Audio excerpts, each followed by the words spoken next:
தமிழக பட்ஜெட்டில் மகளிர் உரிமை தொகைக்கு கூடுதல் நிதி ஒதுக்கீடு செய்தது குறித்து கோவை மகளிர் நியூஸ் 18 தொலைக்காட்சிக்கு அளித்த கருத்துக்களை பார்க்கலாம். ஆக்சுவலா இந்த மகளிருக்காக ஊக்கப்படுத்துறதுக்காக கொடுக்கிற இந்த தொகை மகளிருக்கு நிச்சயமா போய் சேர்ந்ததுன்னா ரொம்ப யூஸ்ஃபுல்லா இருக்கும். ஏன்னா அது ஒரு மிகப்பெரிய தொகை தான். இது வேலை இருக்கிறவங்களுக்கும் சரி இல்லாதவங்களுக்கும் சரி ரொம்ப உதவியா இருக்கும். எல்லாருக்கும் சேருது. ஆனா இப்போ நிறைய பேருக்கு வராமல் இருக்கு இல்லைங்களா, அவங்களுக்கெல்லாம் எப்படி வரும்? ரேஷன் கார்டு இல்லை இருந்தால் தான் வருமா? ரேஷன் கார்டு இல்லைன்னா ஊரில் இருக்க ரேஷன் கார்டு இவங்க வெளியில் இப்போ வாடகைக்கு இருக்கிறாங்க, அவங்களும் மகளிர் இதுக்காக எழுதி போட்டு வரல. அந்த மாதிரி இருக்கவங்களுக்கெல்லாம் கொடுப்பாங்களான்னு கேட்குறோம். மற்ற எல்லாருக்குமே அது கொடுக்கணுன்றது கவர்மெண்ட்டுக்கு எவ்வளோ எக்ஸ்பென்ஸ் தான் ஆகும். அது ஏற்கனவே கடனில் போயிட்டு இருக்கு நாடு.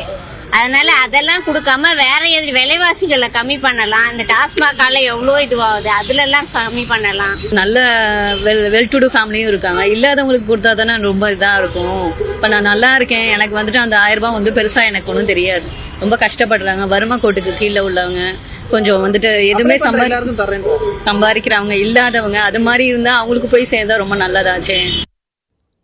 ஊர்காவல் படையை தொடர்ந்து அனைத்து அரசு துறைகளிலும் தங்களுக்கு வாய்ப்பு வழங்க வேண்டும் என 3ஆம் பாலினத்தவர்கள் அரசுக்கு கோரிக்கை விடுத்துள்ளனர். விழுப்புரத்தில் நியூஸ் 18 தொலைக்காட்சியிடம் அவர்கள் தெரிவித்துள்ள கருத்துக்களை பார்க்கலாம். ஊர்காவல் படையில் எல்லா டிஸ்ட்ரிக்டில் திருநங்கைகளும் சேர்க்கலாம்னா ரொம்ப சந்தோஷமா இருக்கும். அதேமாதிரி எல்லா துறையும் திருநங்கைகளுக்கும் ஒதுக்கீடு கொஞ்சம் கொஞ்சம் பண்ணுங்க. இந்த சென்னை தாமரத்துறை இல்லாமல் மற்ற மாவட்டத்திலையும் எல்லா மாவட்டத்திலையும் கொடுத்தா திருநங்கைகள் இன்னும் முன்னேற்றம் அடைவோம்னு சொல்லிட்டு நான் கோரிக்கிறேன். அது எல்லா மாவட்டங்களுக்கும் போகணும். எங்களுக்கு ஒரு அனுகூலமாக இருக்கும், எல்லா திருநங்கைகளுக்கும் அனுகூலமாக இருக்கும். தமிழ்நாடு பட்ஜெட்டில் தோழி விடுதிகள் அதிகரிக்கப்படும் என்ற அறிவிப்பு வெளியான நிலையில் அது குறித்து நியூஸ் 18 தொலைக்காட்சியிடம் மகளிர் தெரிவித்த கருத்துக்களை பார்க்கலாம். ஊருக்கு ஒரு 4-5 அந்த மாதிரி மேலும் மேம்படுத்திட்டே இருந்தாங்கன்னா மோஸ்ட்லி அவங்க தங்கறதுக்கு இன்னும் கொஞ்சம் யூஸ்ஃபுல்லாக இருக்கும். எங்களை மாதிரி ஒரு மிடில் கிளாஸில் சென்னை மாதிரி ஒரு நகரத்தில் வேலை பார்க்குறவங்களுக்கு அது மேலும் பயனுள்ளதாக இருக்குது. இது பெண்களை அடுத்த கட்டத்துக்கு முன்னேற்றதுக்கு இப்போ கவர்மெண்ட் புதுசாக ஒரு ஸ்கீம் கொண்டு வந்திருக்காங்க, தோழிங்கிற நேமில்.